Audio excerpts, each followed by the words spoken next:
On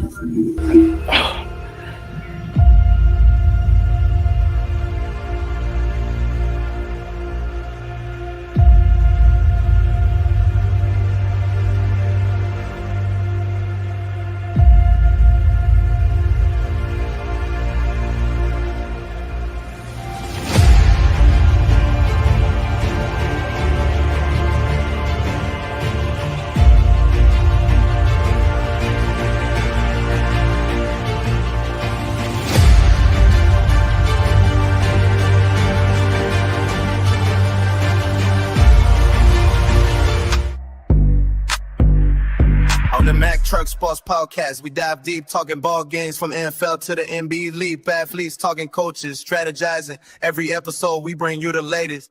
From soccer fields to tennis courts so vast, we cover every sport night and day fast. Hear the stories, the wins, the losses too. Our passions for sports, no matter the crew. Mack Truck Sports, where the talk never ends, from the big leagues to the little friends. Get ready for the ride, we're just getting started. Mack Truck Sports, let's make this a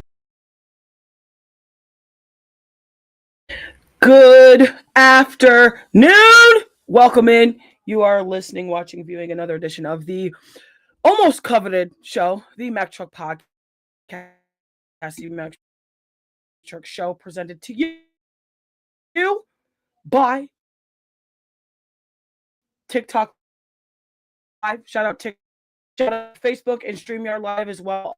Brought to you by Ken Brooks, the Mack Truck. Welcome in. It's a Wednesday here, folks, to talk about. Short Dr. college football recap for week 10 going into week 11 here this week. I'm doing a full World Series recap in terms of the craziness that is the 2025 now World Series champion of the LA Dodgers. Getting some NFL recap and an introduction to the Women's Professional Baseball League, which came out on the 21st of October. So we're going to get into that. And then we do have one of our coolest topics back here on the docket for the time being, called our Women's Sports Minute and or discussion topic. So this Wednesday is our discussion topic, and we'll get to that later on in the show. I will tell you, if you follow MMA and have been following the track that Ronda Rousey has been on lately, you're going to find this topic very interesting. And frankly, to be quite honest with you, if I'm being honest with myself in terms of just that topic in its entirety, I think Ronda Rousey has a point. I think Ronda Rousey makes sense. I think what Ronda Rousey has said, just in terms of Joe Rogan, is completely correct and fair. So we are going to get into it here. This portion of the show is brought to you by Them Patton Spirits. Daniel and Jen Patton's coveted a line of adult beverages. You can find them on Instagram at Them Pattons. That's at THEMPATTONS. And tell them the Mack Truck sent you. They are one of the official sponsors of the Mack Truck Show, the Mack Truck Podcast.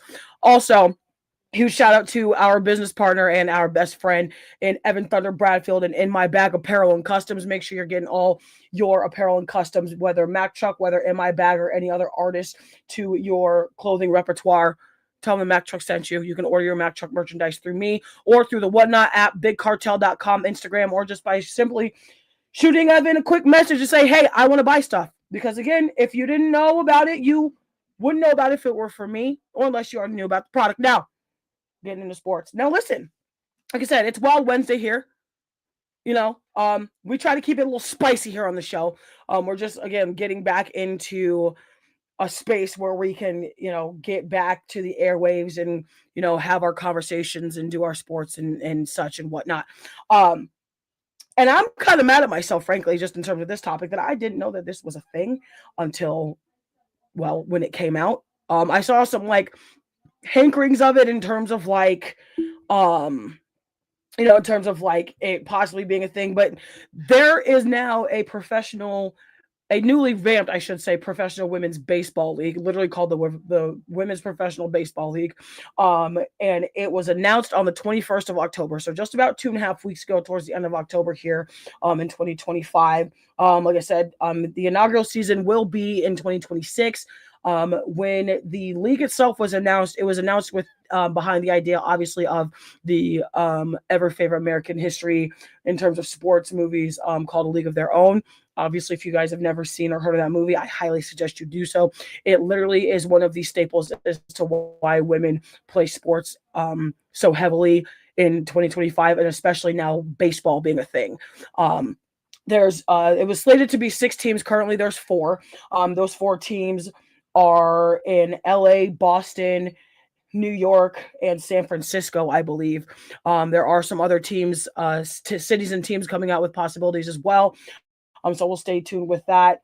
They are going to obviously run like a regular season. They're going to have a regular season, an all-star break, and a playoff break in terms of like rosters games, just like the MLB. If you guys watch Major League Baseball, obviously we're going to get to that in a little bit. But if you're watching Major League Baseball, it's going to be a very similar template to that. Going to be a 15-person roster in terms of 15 girls. And over this past summer, they had their WPBL tryouts that had over 100 plus girls and women trying out for these teams. And for those of you who remember the pitching phenom from the I believe it was 2013, 2014 Major League or the Little League Baseball World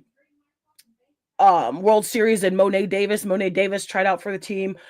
There hasn't been any team rosters or anything put out as of yet, as I was doing my notes and getting everything ready to come on to show with you guys for today. But just so you guys are also aware, this is the first one of the first bigger power leagues for women outside of like the WNBA. I mean, obviously, like if you guys know about Title IX, in terms of like the school system, in order for schools and teams to have gender specific sports, each sport or each entity has to have a counterpart, whether male or female. So if there's a baseball team, there has to be a softball team. If there's a men's gymnastics team, has to be a women's gymnastics team, or girls gymnastics team. There has to be a counterpart, or the respective person has to be allowed to try out for the team. Obviously playing time isn't guaranteed, game time isn't guaranteed, but you cannot discriminate the opposite gender from trying out for a sport they want to play unless that team or school has that sport for the opposite sex. So I'm kind of getting off topic, and that's a little bit of the topic that we're going to talk about tomorrow. So if you tune in tomorrow, we'll also have that discussion as one of our discussion topics for our Thursday food for thought. Now just kind of going back into the women's professional baseball league itself. Like I said, it was the league itself was I was starting for co-founders, MLB's first women's coach for the Oakland A's, Justine Segal in 2015. Again, like with this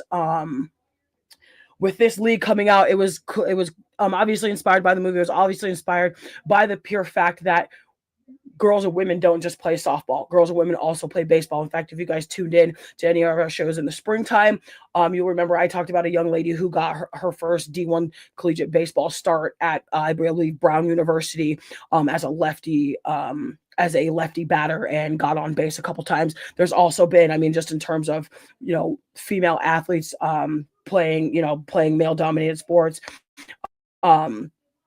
We have the women's football player from a couple of years ago play middle linebacker at a D2 school and tore it up. So obviously there's opportunities for women and girls to excel, whether it is a male dominated sport, a female dominated sport, whatever. Sports don't have a gender. That, y'all know how I feel about that. Either way, fact of the matter is we have a brand new league coming to the power realm of sports, and I'm excited to see how this shakes out, because now we're going to be able to see, like, okay, are there going to be, more women and girls playing baseball in high school, or is there going to be more women and girls trying to get those, big D1 scholarships to play on college, collegiate baseball teams, those types of things. Like, what are we going to start to see when it comes to the high school and college shakeup in terms of these sports? So the Women's Professional Baseball League is now another entity for women and girls to keep playing and progressing in the sport that they have known to love. In this case, it's baseball. Obviously, we still have, the WNHL, the WNBA, obviously, Olympic team sports, MMA, things like that. But in terms of just like straight up women's leagues, WNBA, WNHL, and now the WPBL are a thing. Furthermore, like I said, 15 players to each club. All the WPBL games will be held in a neutral site in 2026, obviously, until the league itself starts to grow and we can start to find those spots in these respective cities and surrounding cities to kind of get those, facilities built, everything, those types of things like that. So, and you always want to try to be mindful. And I want people to really understand that, like, just because you're you and I am me doesn't mean we can't share the entity of sports. If you can perform the athletic task to the best of your ability and better than your competitors, that's all that matters.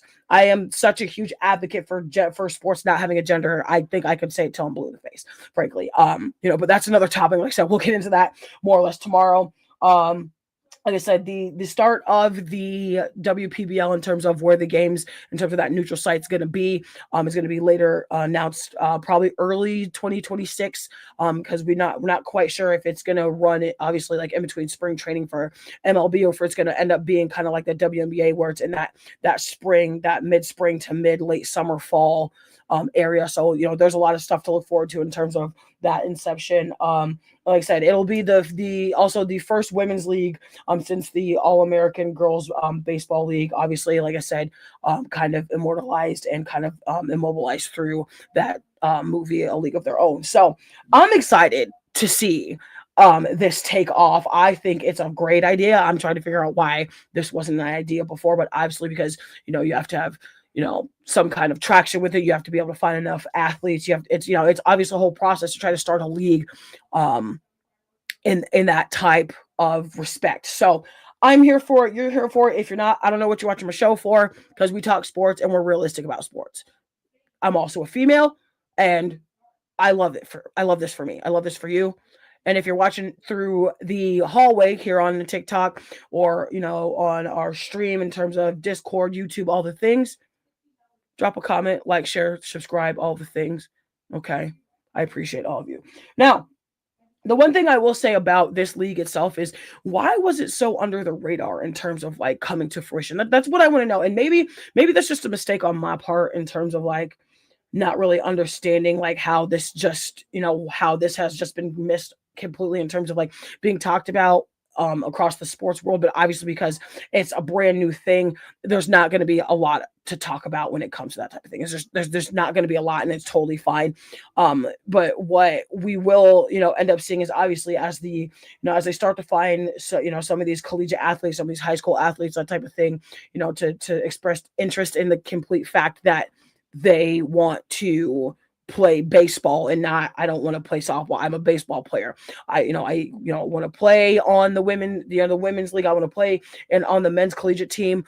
And like I said, I think I'm more or less interested to see if some of these colleges, I'm talking like bigger, like D2, D1 schools, are going to start to realize like, okay, this is another opportunity for us to make money, but it's got to get traction first. And I think that's the biggest misconception when people try to have these debates about starting new leagues and having debates about what's making revenue, what's not, those types of things, and those types of conversations we've had before, we'll continue to have, because it provides transparency, all the things. So it's really more or less just about kind of waiting out and see what comes about the league itself, because this could be one of those things, and knock on wood that it doesn't end up being like that. This could be one of those leagues where they experiment, it doesn't get enough traction, they end up losing money, and then they have to go back to the drawing board. It also could be one of those things where it's like, oh, there's a bunch of up and coming young baseball playing girls from collegiate and high school systems that, okay, now I don't necessarily have to try to compete with the boys or with other players. I can compete with like-minded people, that type of thing. So I am very much on board with this. I can't wait to see what more comes about it. I can't wait to see just the entirety of how this goes about. And I, for one, am just completely engulfed in the fact that there's just another league that we can, try to get out there. There's another league or entity where we're going to be able to, kind of watch the league grow, kind of like we've done with the WNBA, obviously, like we've done with the NBA, MLB, PGL, PGA, boxing, all, obviously all the sports that we all follow individually, whether individually or collectively. So I'm excited to see it. I frankly, I can't wait. I'm here for it, been here for it.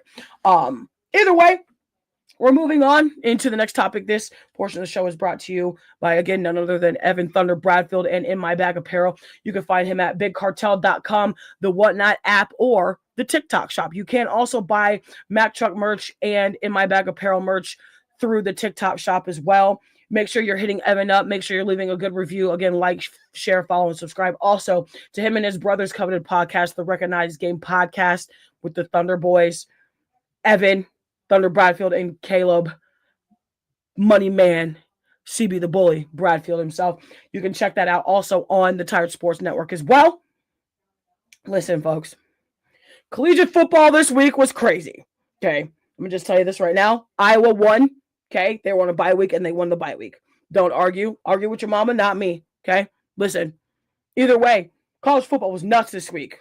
Okay, I mean, we've had 3 teams in the top 10, top 15 fall. 2 teams that they shouldn't have. There was teams that have fallen in competitive manners. It's been nuts. But that's what happens in the realm of sports, people. Quite literally, that's a thing. We're going to start with the Mack Truck College watch list here.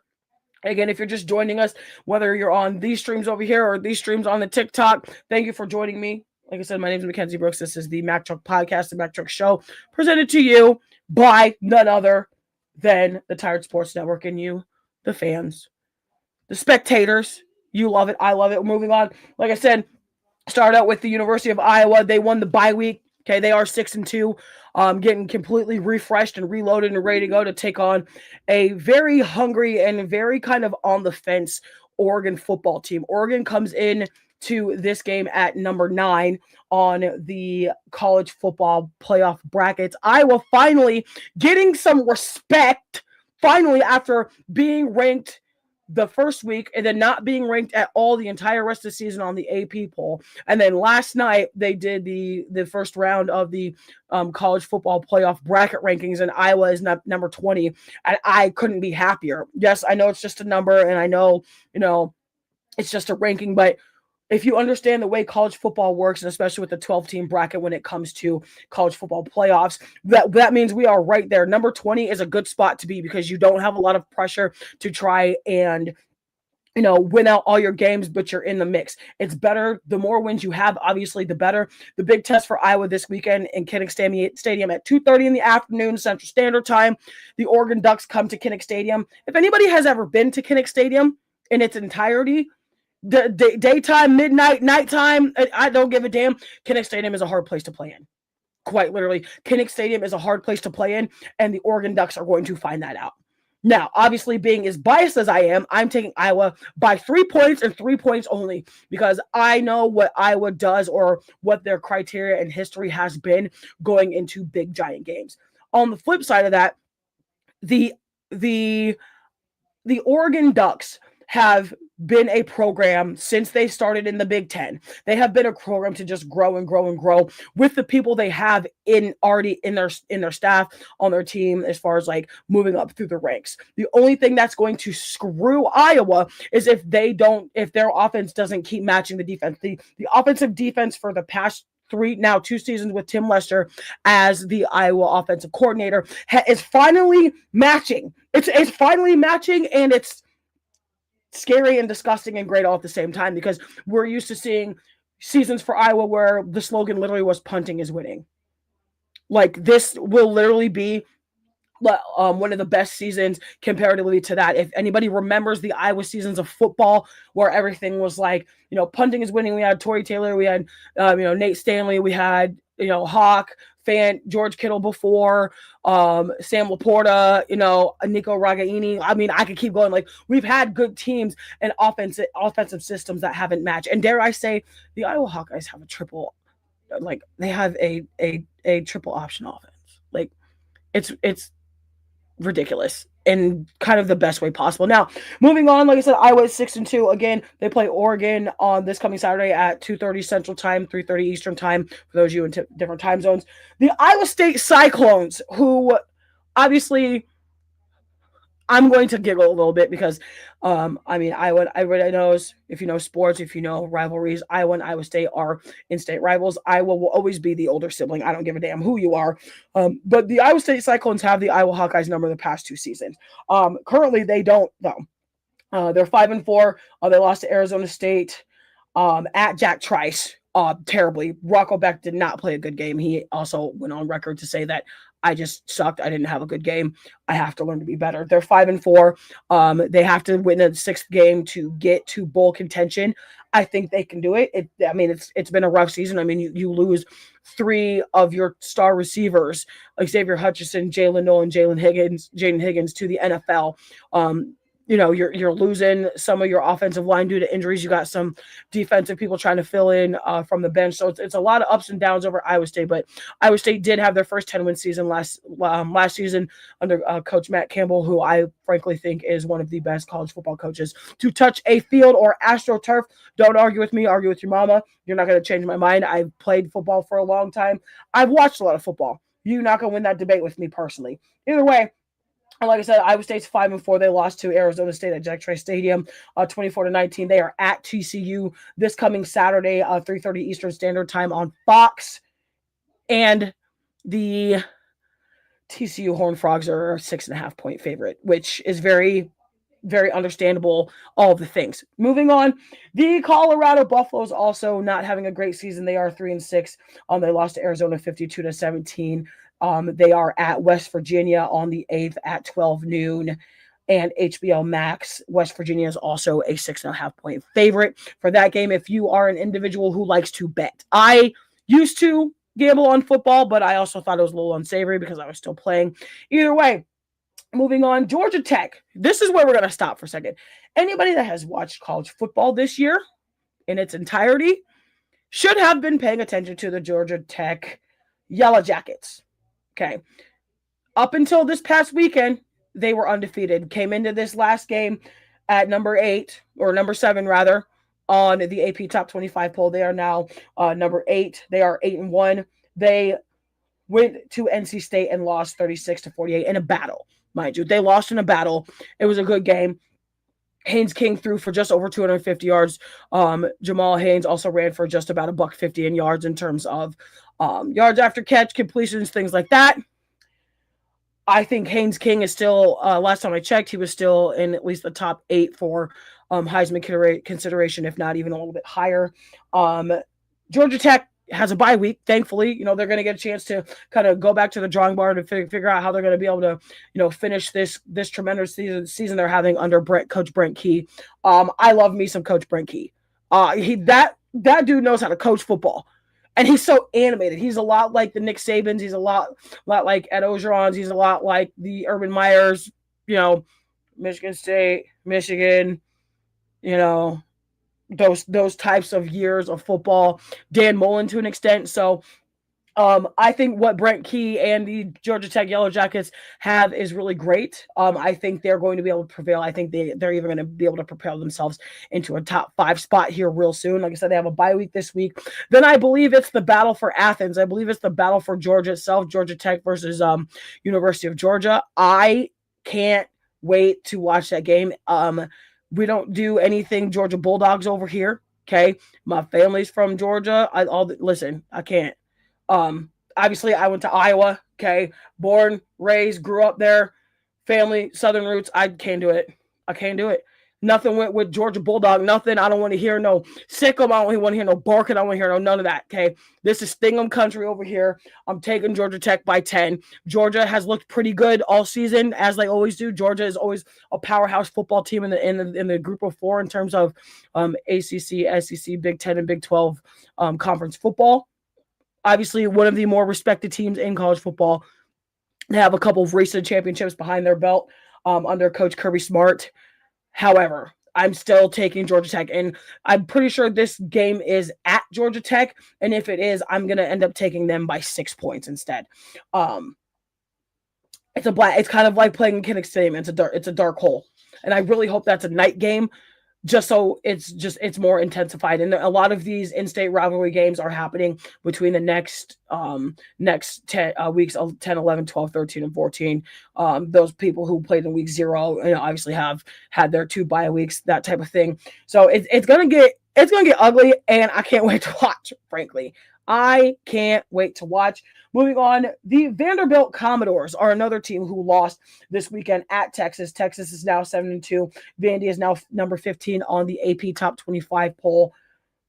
the Vanderbilt Commodores in Diego Pavia lost this game by a field goal, and a close field goal, 31-34, down in Texas. They now play Auburn this coming weekend at home, and it starts at 1600 hours, which happens to be 4 o'clock Central Standard Time, 5 o'clock Eastern Time for those of you in a different time zone.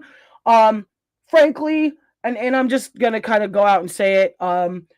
I really think the Tennessee Volunteer fan base should just stop talking about college football. Specifically, one of my good friends, hashtag Bobby. Sir, I need you to stop being so delusional when it comes to the fact that you keep saying Diego Pavia is not a good quarterback. What? Have you watched college football all season? Or are you just mad that he's got more moxie than 90% of your team? I mean, I would love to see it. Either way, it's kind of the same thing like I was just talking about with Georgia Tech. Haynes King and Jamal Haynes together are like bread and butter, peanut butter and jelly. They've been out here waxing folks. They have one loss on the record, and it came last week. Okay. The Vanderbilt Commodores, like I said, lost. They've lost two. They lost to Alabama and then lost to Texas, two clearly formidable teams in the SEC. So we're going to look to see what comes out of this weekend in terms of college football is concerned. Now kind of moving into a different segue here on the Mack Talk podcast. And if you're just still joining us, I appreciate it for just joining in. Welcome. Thank you. My name is Mack Chuck. You're listening to the Mack Chuck Show. Again, presented to you by TikTok, Live, StreamYard, Facebook, Instagram, and really anywhere else you can get your video and audio streaming. Pleasure. Okay. The Auburn Tigers have fired Hugh Freeze.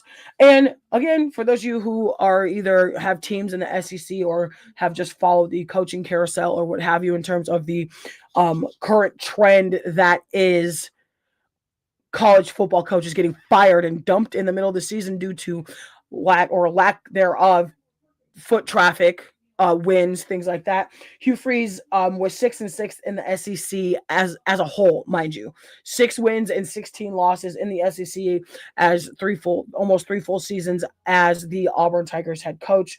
He was 15-19 overall. He was 4-5 on this season before they released him, and now the Auburn Tigers are in danger of having a third straight non-winning season. Hopefully, with the interim coach, they can squeeze out another win. They can, kind of squeeze out another win or two to maybe get into bowl contention. Not looking real great, but like I said, they've got Vandy coming to their house this weekend. Who knows? Like I said, it's always any given game day here on the Mack Truck podcast and in sports in general. So listen, that's just how it is. And more or less and more college football news for those of you who are still joining us. And I thank you guys very much for joining me today. Dylan Raiola, starting quarterback for the Nebraska Cornhuskers football team season is over. He broke his right fibula this past weekend. And this comes from Pete Thamel of ESPN. And again, you can fact check everything we say here on the show. We never try to do a show or give information without fact checking first. You can find this information on ESPN.com, Bleacher Report, TheAthletic.com, or really anywhere you would ingest your sports media. Those types of things. But again, like I said, according to Pete Thamel, Dylan Raiola is now out for the rest of the season with a broken right fibula after being sacked just at the start of the third quarter, and due to a fumble versus USC rather. And USC has been on a tear to ruin people's seasons while they're still building their own, and I'm kind of excited for it. I'm not thrilled to play them, however, as an Iowa fan, but I think the rest of the season in its entirety it's going to be great. I can't wait until it happens. But you hate to see, players get injured in any way. It doesn't matter if you're a professional or a collegiate athlete itself.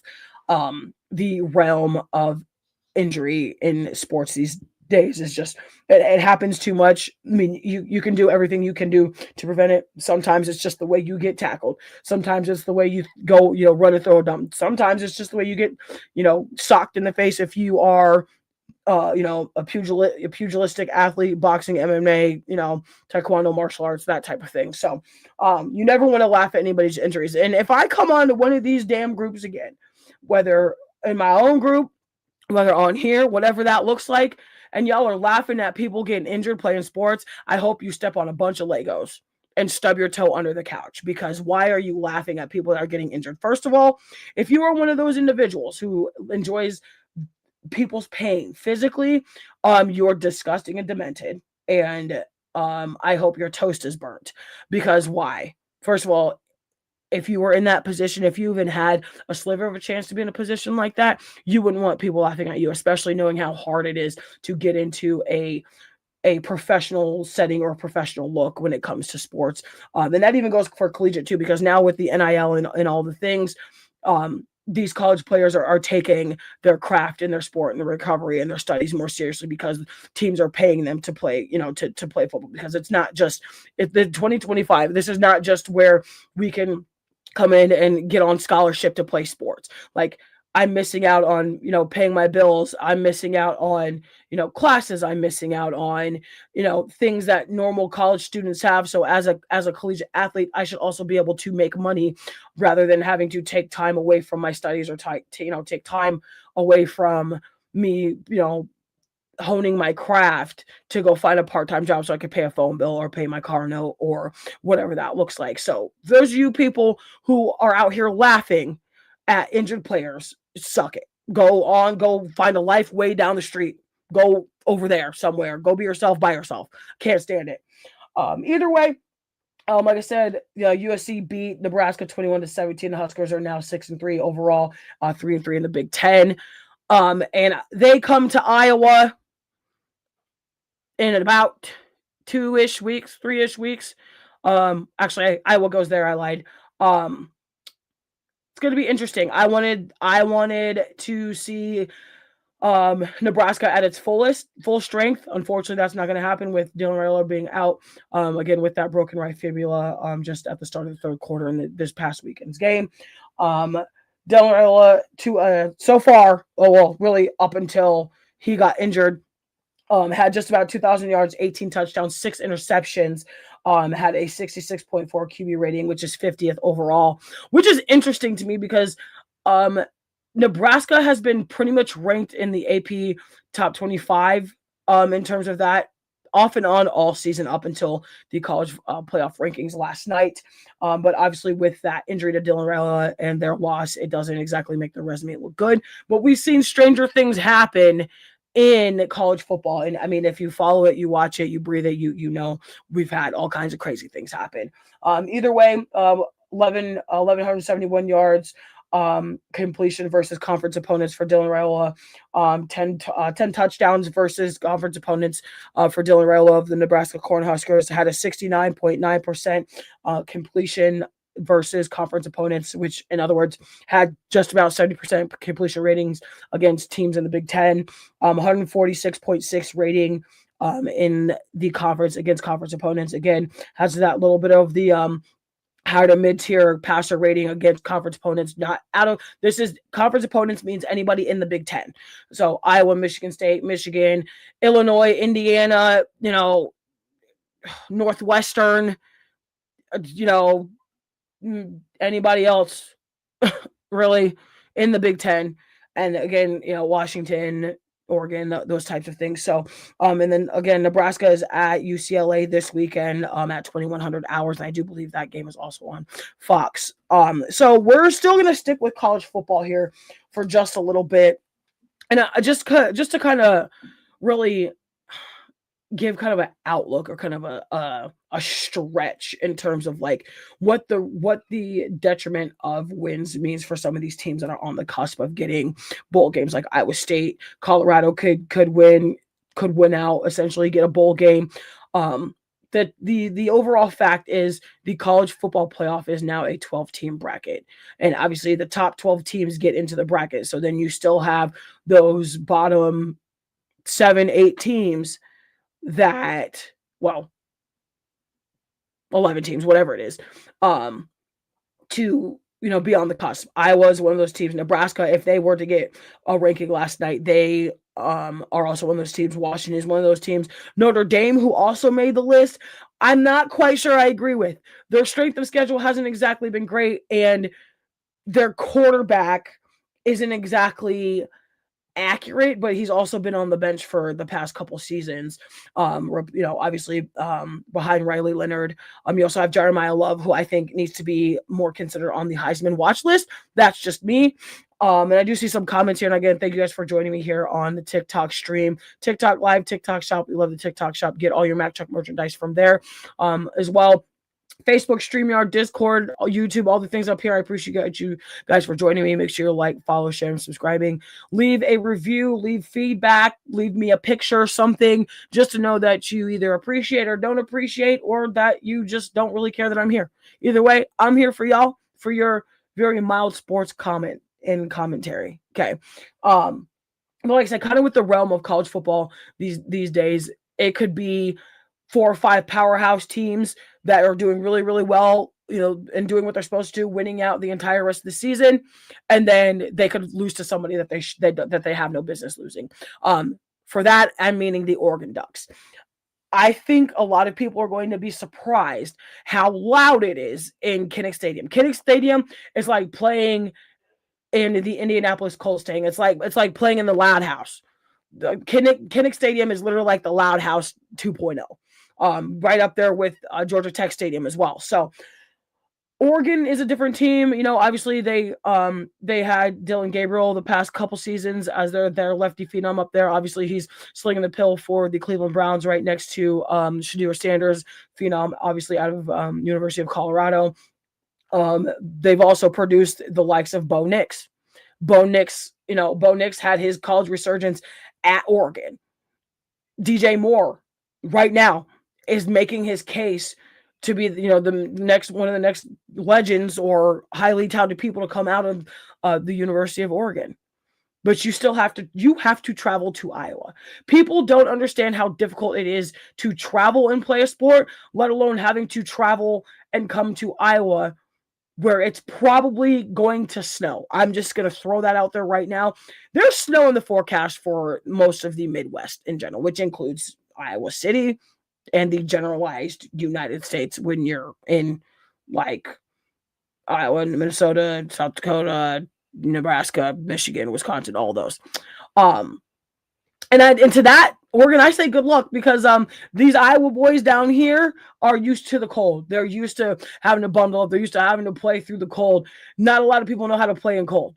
Not a lot, especially West Coasters. Not a lot of those teams know how to play in cold. And I can guarantee you, the second there's even an inclination of DJ Moore being uncomfortable, that pocket's going to come crumbling down. But in the same respect, Mark Gronowski, who's never actually played in the cold as an Iowa player, I think is going to have a little bit of difficulty. However, he has been in an Iowa uniform all season. He's looked better and better every single game, even the 2 games where he was dinged up and banged up. I think the Iowa Hawkeyes are going to make this a knockdown, drag-out muscle knuckle fight. It's going to be crazy. I hate that it's at 2:30. I hate that it's a daytime game. Like, this is a nighttime worthy game. Now, they're now both ranked in the college football playoff ranking. Oregon is 9, Iowa is 20. Okay, obviously 11 spots in between them two. Between the two, it's going to be a dogfight. Anytime that you have an Iowa team ranked in the slightest, no, it's a dogfight. Okay, but like I said, in terms of Iowa doesn't have any pressure. You have a number behind your team name now, but it's not like a top 10. It's not like a top 5. Like, Oregon is in the top 10, and they're fighting to, keep their spot alive in the college bracket. Iowa is known for ruining seasons. I'm going to just throw that out there right now. I've seen a lot of things on social media. A lot of people, kind of come out and be like, oh, Oregon's not losing to Iowa. Have y'all ever played in Kinnick Stadium?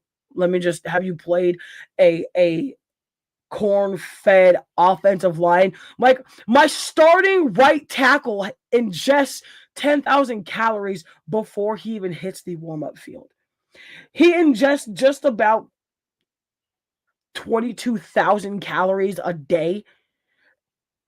Jennings Dunker. If you don't know who Jennings Dunker is, I highly suggest you look him up.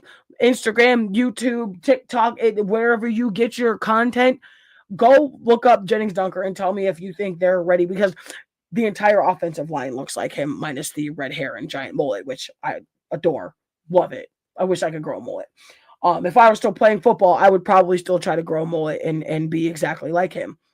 Either way, we're moving on into the next topic here. And again, I thank you guys for joining me. This is the Mack Truck Show, the Mack Truck Podcast via TikTok Live, TikTok Shop, StreamYard, Discord, Facebook, and presented to you by the Tired Sports Network. Also presented to you by True Studios, 8421 University Avenue, Suite N, Clive, Iowa, the beard and barber stylings of Gary Duke Williams himself. Make sure you hit him up on Booksy.com for a fresh cut and or fade. Okay, beard maintenance. You need it. He's got it. Make sure you hit him up and tell him the Mack Truck sent you. Now we're talking baseball. I've been itching to get to this, and I put baseball towards the end of the docket purposely because there's so much to unfold here, for the record. If anybody in this chat over here that's listening verbally via the airwaves, baseball is America's favorite pastime. I don't care who you are. I don't care what planet you think you come from. I don't care what job you think you run. Baseball is literally America's pastime, and I love it. And I see a question here. Is shot put in track and field good for someone who plays O-line? Yes. To answer your question, doing shot put, track and field events helps to kind of build the muscle dexterity you need in terms of learning how to kick back, in terms of learning how to shed blocks, in terms of learning how to take blocks at the point of attack. But that is a subject we are absolutely going to touch on another day. But thank you for the question, Ash. I appreciate it. Kind of going back into baseball here. The Los Angeles Dodgers are now your back-to-back World Series champions for Major League Baseball. The Dodgers come back and beat the Blue Jays 5-4 in Game 7. The LA Dodgers are literally just... they're a bunch of mutants from another planet in the best way possible. I'm still trying to figure out where Mr. Yamamoto came from and where obviously Shohei Ohtani came from. Pretty sure they came from the same damn planet. Freddie Freeland, Mookie Betts. I mean, this is ridiculous. Like, back-to-back World Series champions. You almost lose your chances of going back-to-back to the Toronto Blue Jays, who, mind you, the Toronto Blue Jays catcher, who is 5'8", was packing groceries at a grocery store or doing some kind of like Amazon delivery job before they picked him up. They literally picked him up in one of the like Mexican G leagues and said, hey, we want to give you a chance to be catcher because all of our catchers on reserve are hurt. Made the team and damn near won the World Series by himself. And it's crazy. I can't get enough of it. I can't get enough of it. I love it here. The Los Angeles Dodgers, and we're just going to give you, some stats from both teams here just to give you an idea of how incredibly played this game was. Like how incredible to watch this game and how it's been, where it's going, how it started. Like these stat lines alone will tell you how the entire series went if you didn't watch the series at all or not even a game or an inning. The Los Angeles Dodgers had, in Game 7 alone, we're just going off of Game 7 right now, 11 hits, 3 home runs, 22 total bases, and 10 runners left on base. The Toronto Blue Jays had 14 hits, 1 home run, 20 total bases, and 14 runners left on base. If that doesn't tell you that is a formula in terms of hitting for an immense Game 7 of a MLB World Series in 2025, I don't know what else would. Now, going into some defensive and pitching stats, the Los Angeles Dodgers, 12 strikeouts, 120 strikes, 14 hits allowed, and 4 walks allowed. Toronto Blue Jays, 5 strikeouts, 105 strikes, 11 hits allowed, and 5 walks. That literally is the equivalent to a 3-point basketball game in a deficit. It's crazy to me how close these games as of the playoffs, since the playoffs started to now, have been. One of these games went to 18 innings, which is the equivalent of 2 damn games in one night. That game was 6 hours and 39 minutes. It got done. In fact, Buster Olney and Jess Pascuzzi was doing post-game interviews till 3 a.m. after that 18-inning game. And then they had to make almost a 6 or 7, 8 hour turnaround during that series to go play Game 5. Like, what? That just goes to show you what kind of talent these teams have. Like, in baseball is a sport to where you have to be good all over the board to really make a statement in terms of making a playoff run. Like your offense, you're like bats have to be swinging, gloves have to be catching balls, plays have to be made, and pitches have to be strikes or outs for a long run to go. The LA Dodgers have literally found the formula for the past 2 seasons. It's ridiculous. I mean, you now had Shohei Ohtani, who was recovering from Tommy John surgery from the year before, do nothing but bat. Last year was the first person in baseball history to have a 50-50 season, 50 home runs and 50 plus stolen bases. In its entirety is nuts as a whole. Then you move to 2025, where you're still the reigning defending champions from the year before. Now I'm fully recovered from Tommy John's, and I'm out here just pitching things into a black hole like fire, and everything's damn near strikes. Then I have a protege in Yamamoto who's doing the exact same thing, and Yamamoto is now submitted as one of the LA Dodgers legends as a rookie. He's a rookie. Like, he's brand new, wet behind the ears, still smelling like Similac. In terms of baseball, is now a legend in LA and also won the World Series MVP. What? Like, what? The math ain't mathing here. I'm for it, frankly. Math ain't mathing. Either way, Yoshino Yamamoto, like I said, saving pitcher, winning pitcher. He's 5-1 on the season, pitched 2.2 innings, had 1 hit, no earned runs, 1 strikeout, and 1 batter walked. Okay. Shane Bieber, obviously losing pitcher for the Toronto Blue Jays, is 2-1 on the season, pitched 1 inning, had 1 hit, 1 earned run, no strikeouts, and no walks. Now listen, again, anybody who's still with us, and I appreciate you guys thank you for thinking of me on all your streams, like, share, subscribe, all the things. This World Series was the most viewed World Series since 2017. For those of you who remember, a combined total of 25.98 million viewers, which is a 10% increase over the past couple of years, over the 23.19 million from the last Game 7, which was the Nationals defeating the Houston Astros 6-2 in 2019.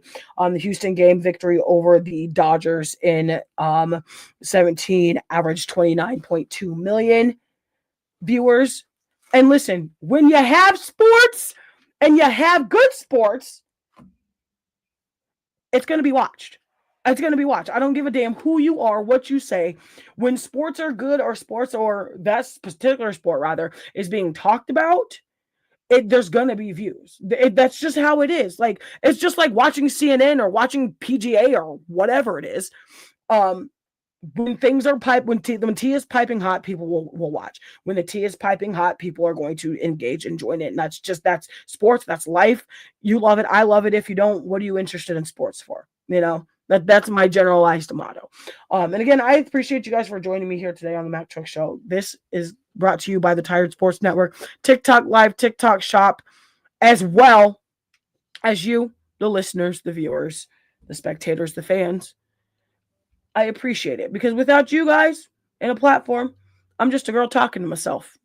Hate that for me. Now, time for our NFL recap. Also, big shout out to Sexy Fuzzy Peach and all the people in my TikTok stream chat. Thank you for joining me. I appreciate y'all. I see y'all in the Discord chat and YouTube chats as well. Thank you guys for joining me. I appreciate all the love and support. But we're still here talking sports. It's Wild Wednesday with Mack Truck. Okay, that's what we do. You see the banner here, the Mack Truck Podcast. You see it on this stream over here, the Mack Truck Podcast right here. We're here. Okay, I love it. You love it. We're hopping back into football, but NFL style. Now listen. We were talking about injuries with Dylan Raiola. Now we have to talk about injuries to Jayden Daniels, and who is more than likely out for the rest of the season. Jayden Daniels dislocated his non-throwing arm after a really gruesome tackle versus the Seahawks on Sunday Night Football. And if you've seen the images, okay, if you saw it live, I'm still cringing thinking about it. I've dislocated my elbow before. Can't do it. Oh gosh, and it was so painful to watch. And they had, obviously cut the commercial, all the things. And some people are blaming Dan Quinn for leaving Jayden Daniels out there in a huge deficit, or during a huge deficit. Now, I can't say I disagree, but I can't say I completely agree as well. I mean, obviously, this is a professional entity. This is the NFL. This is the National Football League. Okay. All of these players and coaches that we're seeing and viewing and watching coach the game, play the game, are getting paid to do just that. So when you are paying your starting quarterback as much you're paying your starting quarterback, you're going to try to do everything to for him to get those opportunities to put the team on its back and to propel them into a winning situation. Unfortunately for Jane Daniels, he was already compromised. He was already out for a good week or two with an ankle injury. He came out of the Dallas game with an ankle injury, finished the game, had a tweaked ankle.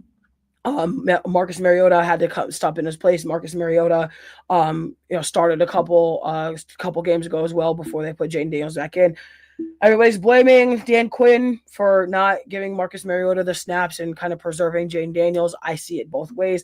It's not necessarily entirely Coach Quinn's fault, but it's also not necessarily entirely not his fault. But my question is where the hell was y'all offensive line? Someone answer that question for me. Y'all, and a lot of people are saying, oh, it's offensive line. Yeah, y'all are getting paid millions of dollars to protect that skinny man back there throwing the ball. Because if he's not protected, we don't score points. He gets hurt. You get your behinds chewed.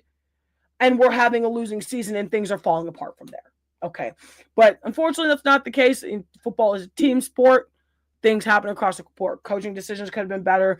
Passing decisions could have been better. Offensive line blocks, things like that could have been better. Things could have just been better. It's the shoulda, woulda, coulda game. Obviously, everybody knows that. You can't control it. You can't fix what happened. You can just try to prevent it for the next. Either way, more stats for this game. Sam Darnold and the Seattle Seahawks are having a season. Sam Darnold, this is his resurgence in football as well. Obviously, everybody knows.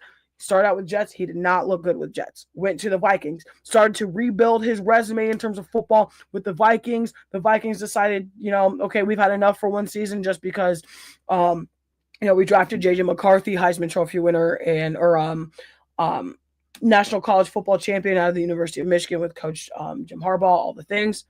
Gets hurt during preseason, insert Sam Darnold, and Sam Darnold has a killer season. Then gets picked up and gets a pretty good contract with Seattle and is now making a name for himself in the NFL, a household name, and he's literally on track to get a max extension, whether he stays with Seattle or another team picks him up. Sam Darnold missed 3 passes all game, folks. He was on a perfect string until the third quarter. Missed 3 passes. He got 330 yards, 21 for 24, 4 touchdowns and 1 interception. 21 for 24. That's 3 passes. That's not even a whole hand. I'm just going to tell you that right now. He missed 3 passes, not even a whole hand. Ridiculous to me. Jane Daniels, up until the time he got hurt, 153 passing yards, 16 for 22, 1 interception. Kenneth Walker, the third, 42 yards, 11 carries. Chris Rodriguez Jr., 65 yards, 12 carries, 1 touchdown. Jackson Smith and Jigma, 8 receptions. Zach Ertz, 4 receptions. And I just think that a lot of these spectators and fans and personalities, commentators, whatever you want to call them, stop looking for somebody to blame. Did y'all ever just think that it could have happened? Say injuries happen in sports. That's a thing. Hell, injuries happen when people walk down the street. You could eat a whole curb of concrete and by tripping over your own feet. Injuries happen in life, but especially in the world of sports. I don't know what else you want me to say. Either way, just kind of moving into more stats here. The Kansas City Chiefs lost on the road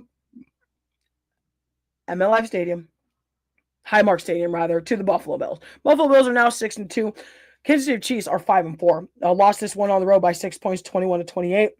Patrick Mahomes, 250 yards, 15 for 34, 1 interception. Josh Allen, 273 yards, 23 for 26, who also missed 3 passes all game, for the record. The mutiny of some of these quarterbacks is nuts to me. But that's what happens when you get paid to play and you know your sport and you know your craft. You have great games like this. Like I said, 23 for 26 with 1 touchdown. Kareem Hunt, 49 yards, 1 touchdown, 11 carries. James Cook the third, 114 yards for 27 carries. Rashid Rice, 80 yards, 4 receptions. Dalton Kincaid, 101 yards for 6 receptions on the day. Okay, moving on into our Thursday Night Football recap. We should have started here, but that's not how I have my notes. If you don't like it, I don't care. Either way, Thursday Night Football recap. Baltimore Ravens get this one done. in Hard Rock Stadium versus to a T and those Miami Dolphins. Dolphins are now 2-7. Ravens 3-5. Ravens have struggled a lot this season due to the entirety of the fact that Lamar Jackson has been out with a hamstring injury. Hollywood Brown was out. Isaiah Likely hasn't been able to get targets just because obviously his quarterback's been out. But Derrick Henry has been doing Derrick Henry things. Obviously, King Henry does what King Henry does. Lamar Jackson, 18 for 23, 204 yards, 4 touchdowns. To a T, 261 yards, 25 for 41 interception. Derrick Henry, 119 yards, 19 carries. Donovan Achane, 67 yards for 14 carries. On the day for Thursday Night Football, Zay Flowers, 64 yards for 7 receptions. Jalen Waddle, 82 yards for 6 receptions on the day. More just scores from this weekend in terms of the NFL. And if you guys are joining me now, thank you. I appreciate your watching and listening to the Mack Truck Podcast, the Mack Truck Show here on TikTok, Live, StreamYard, and wherever else you get your audio and streaming pleasure via the Tired Sports Network, via In My Bag Apparel, as well as them Patent Spirits, as well as Truth Studios. Denver Broncos visit the Houston Texans, get one on the road by 3, 18-15. The Minnesota Vikings beat the Lions by 3 in Ford Field, 27-24 in favor of the Vikings. The Falcons lose to the Patriots in New England at Gillette Stadium, 23-24, 1-point loss for the Falcons. The Bears are out here also having a freaking season. Not sure where they're coming from, but I kind of like it. They almost beat the Dallas Cowboys, but Dallas Cowboys are not having a good season. We'll get into that in a minute. Chicago Bears under Ben Johnson, 47-42 over the Bengals in Cincinnati. Indianapolis Colts lose one to the Steel Curtain, 20-27. Panthers also win to a knockout drag-out fight with the Green Bay Packers, who also just lost Tucker Kraft to a right torn ACL. He is also out for the season. Panthers get this one by a field goal, 16-13. Jaguars beat the Raiders in Vegas, 30-29, and not really a barn burner, but more or less a carnival burner, a great game, if you will. Now we're moving on into Monday Night Football. Ugh, God. Just the thought of this, that I have to even report this, is agitating, but also in the same respect, it's the Dallas Cowboys, so nothing right now surprises me, especially since Jerry Jones is still alive and well and kicking and running the team into the ground. So either way, Arizona Cardinals do what they do. They came in and ruined it for the Dallas Cowboys. And it wasn't great. It wasn't great. Dak Prescott had a pretty decent game, but obviously it's a team sport, so you know everybody gets praised and everybody gets ridiculed, gets consequences, whatever that looks like. Jacoby Brissett started this game for the Arizona Cardinals. Kyler Murray is now on IR. That did just come across my ticker via ESPN. Kyler Murray is out right now with a right foot injury of some kind, possibly broken metacarpal, things like that. Either way, Jacoby Brissett did his thing, 261 yards, 21 for 31, 2 touchdowns. Dak Prescott, 250 yards, 24 for 39, 1 touchdown, 1 interception. Amari DiMercato, I like DiMercato. He's kind of just done his thing under the radar all season and has just been building this Arizona Cardinals running game and opening up their passing game for the offense, and I kind of love to see it. Like I said, 79 yards, 14 carries. Javonte Williams for the Dallas Cowboys also had himself a game, 83 yards for 15 carries. Marvin Harrison Jr., 7 receptions, 96 yards, 1 touchdown. CeeDee Lamb, who was locked up all night. I'm going to just say that right now. CeeDee Lamb was locked up all night. But obviously, you have to lock up CeeDee Lamb all night. You have to throw sometimes 2 and 3 different coverages at him at the same time, because that's the kind of playmaker CeeDee Lamb is. If CeeDee Lamb can't score if he can't get open, and they found a way to shut him down all night. Although he had 7 receptions for 85 yards, did not score the touchdown, or did not score any touchdowns for the Dallas Cowboys, and it's really unfortunate. The Dallas Cowboys also, for the record, in terms of just trade acquisitions, trade deadline, things of that nature. We're going to get into the trade deadline as far as this details tomorrow. They did just pick up Quinn Williams, pass rusher from the New York Jets, and linebacker Logan Wilson from the Cincinnati Bengals. Now, these two are really interesting to me because if you're going to go after a linebacker, why don't you just open up the conversation with Micah Parsons again? Like, you need a middle linebacker, so you just don't even think about trying to trade Michael Parsons back to the team. Like, the math doesn't math for me. However, in terms of actually having a little bit better of a pass rush now, Quinn Williams is added to that front four with Odigizua, with Kenny Clark, and I'm interested to see how this Matt Eberflus ran defense for this season of the Dallas Cowboys 2025 hopefully starts to turn it around. I mean, the only thing that's saving them right now is the fact that they tied with the Green Bay Packers, but it's also hurting them because they don't have a winning season right now. Dallas Cowboys have a bye week currently. They are 3-5-1, 3-4-1. There are a lot of things got to happen before the Dallas Cowboys can even talk about trying to get into the postseason. Y'all have to start winning games first and foremost. Y'all still have to start actually, I don't know, rushing the damn quarterback. How about that? Better yet, giving somebody else for Deron Bland on the other side while Trayvon Diggs is, still doing some of that knee maintenance, something, anything. That'd be great. But we're going to get into the trade deadline and everything a little bit later tomorrow afternoon. But I want to kind of hop into kind of our final topic here on the Mack Truck Show. And I appreciate you guys for tuning in, coming in, all the things, leaving the comments. I appreciate it. Now, listen, this topic kind of came out of the blue. Now, like I said, if you've been here with us for a while, know the show, you know how we run things here. I'm a huge advocate for women's sports. Obviously, I'm a female athlete, aspiring professional athlete in all things sports. Okay. Very much an advocate for mixed gender sports, very much an advocate for real and raw conversations. This is one of those real and raw conversations. We're going back to the realm of MMA, just like we did last week and 2 weeks ago. Last week we covered Simone Biles. This week we're covering our Wednesday conversation topic anyway.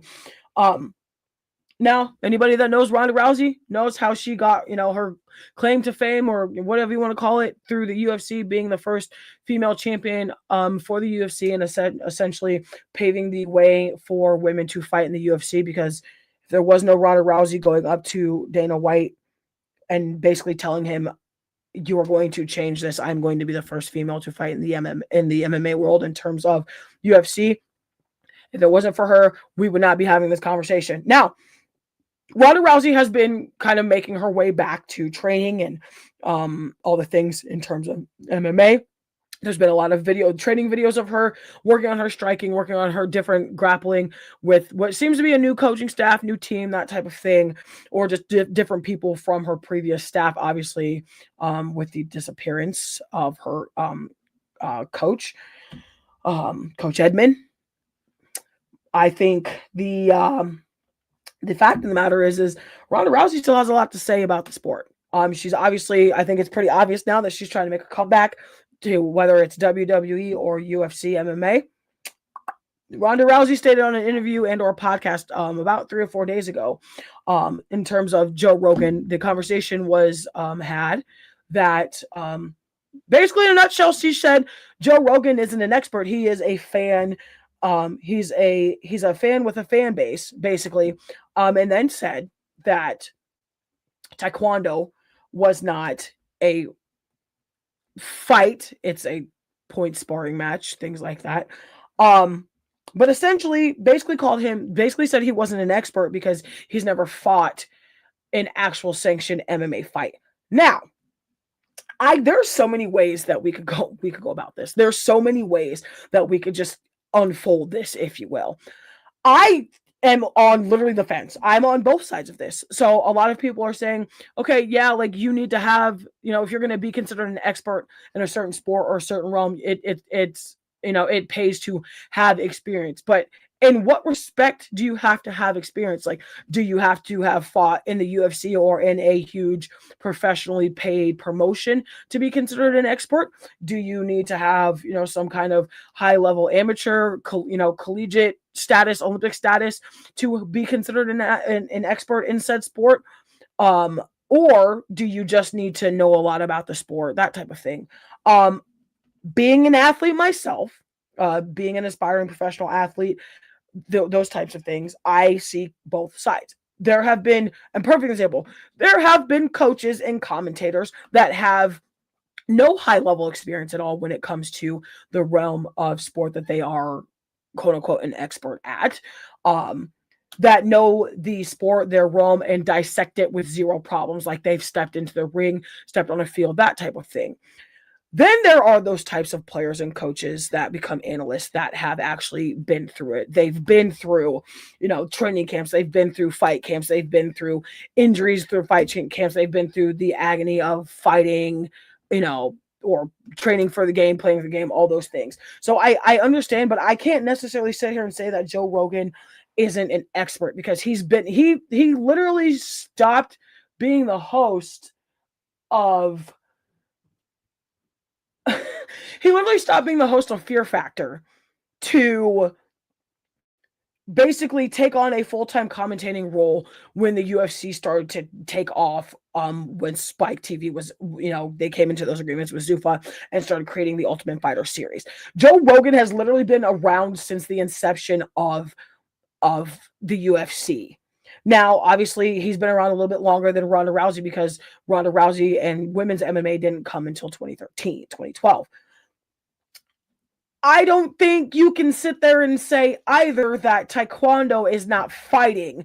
Also, coming from a Taekwondo background, I will say that Taekwondo is not necessarily MMA. It is a part of MMA, because MMA literally stands for mixed martial arts. Taekwondo is under the umbrella of mixed martial arts, because it's not just one single martial art that's in martial arts. It is literally a mixture of several different types of martial arts, which is why the entirety of this argument between, Joe Rogan and Ronda Rousey, and and I think it's funny that people are bringing up, like, Ronda Rousey is like, and they only ever seem to bring up the last two fights that she had. The time, obviously, that kind of derailed her career, Holly Holm gave her a head kick to the face, and she tried, waited 6-7 months, had her jaw wired shut, all the things, went to try to get her title back, versus Amanda Nunes. That didn't work out. Obviously she quit for a long time, went to WWE, had three babies, and now she's back in the saddle. So I completely understand, but in the same respect, I don't think you can necessarily say that Taekwondo isn't a fighting sport, because it absolutely is a fighting sport, because you have headgear, you're striking, you're not necessarily taking down, you're not necessarily grappling, that type of thing, but you're sweating, you're perspirating, I'm kicking and punching and landing points as a point scoring match. It is still a fight. I can still get hurt. It's just not in the realm of MMA, because it's one martial art under the realm of mixed martial arts. And for me, another perfect example of, like, just a commentator or somebody who has never necessarily stepped into a boxing ring or a pugilistic sport is Max Kellerman. Anybody that knows boxing or watches boxing, is a fan of boxing in any way, shape, or form, knows that Max Kellerman has been the dude behind the mic on about 75 to 85% of major boxing cards, men's, women's, it don't matter, in between, since the inception, it feels like, of the pay-per-view platform template, in terms of, obviously, your pay-per-viewing, big headline cards, big money cards, that type of thing. And people still consider him an expert. There's a lot of people who can. Stephen A. Smith, another perfect example. This man is, and don't get me wrong, I love me some Stephen A. Smith. I'm not poo-pooing anything that he's saying or done, but Stephen A. Smith is also a perfect example of somebody who's considered an expert, but has never necessarily played the respective sports that he talks about at a high level. But again, goes back to our question, what is supposed to be considered a high level of play when it comes to getting the expert status? That's kind of where I'm going to leave you guys for today's show, just to kind of give you that, like, what constitutes as levels of physical expertise to be considered an expert on your respective sport or respective realm. Obviously, it helps to have experience, to you can kind of, be that person on the outside to walk people through something, like a fight camp, or like what it's like to have to cut weight, what it's like to have to, have OTAs and, spring batting practice and, things like that. It helps to have experience. But even to some extent, if you have experience, doesn't mean you have experience, further than what you have, if that makes sense. Like, you can have all the experience in the world, but if you've not been at it in some kind of professional realm standpoint, that type of thing, I don't think you're necessarily prepared enough to have those types of deep conversations. Like, perfect example, there's a lot of people on here who can't tell me what a duo block is in football. A lot of people on here can't tell me how to dissect a cover three.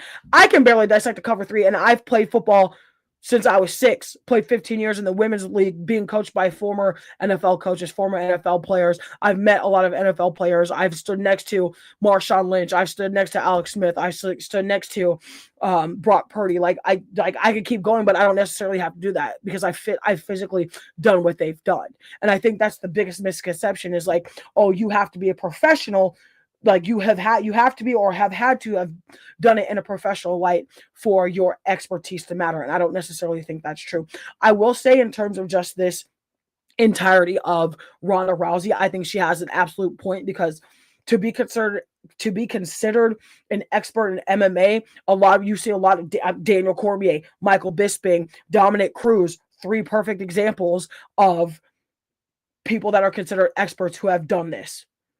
But then you also have John Anik. You have, Kenny Florian fought. You have all kinds of people.